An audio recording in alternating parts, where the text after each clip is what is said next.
A local woman in good health came forward after being hospitalized for a condition that doctors tell her was brought on by activities that many people do every day.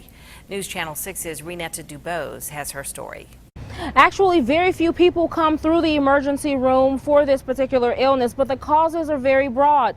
People who work out, especially in the heat, are the ones who really need to know about it. I started having a lot of abdominal pain and I couldn't fully stand up. Ashlee Edwards had a painful Saturday 2 weeks ago doing what most people do all the time. I had cut grass early that morning because I wanted to beat the Georgia heat. What happened next for the 34-year-old assured her of the problem. When I went to the restroom, my urine was the color of brown soda or tea. I went out and I looked at my wife and I said, I think that I have rhabdo and we need to go to the doctor. Edwards, who donated her kidney to a cousin 4 years ago, is in good health. She lives a very active life, typically outdoors.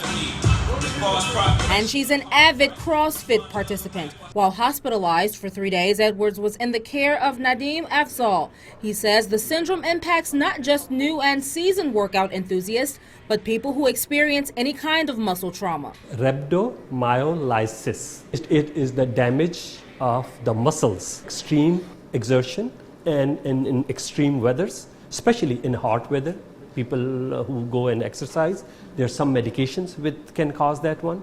But the most common cause which we come across is actually related to muscle injury, road traffic accidents. Dr. Afzal says damaged muscles release a protein into a person's bloodstream, which leads to kidney problems. So he says those who work out need electrolytes or potassium. There are non-traumatic rhabdo causes, such as caffeine, something Edwards says she indulged in before she cut the grass in the heat. Since I was hospitalized, I don't drink it in the morning anymore. But she plans to still advocate for staying hydrated and not pushing yourself beyond your skill level to help people avoid rhabdo. Only severe cases of rhabdo can lead to dialysis, but typically the recovery time is just a few days. In Augusta, Renetta Dubose, WJBF News Channel 6.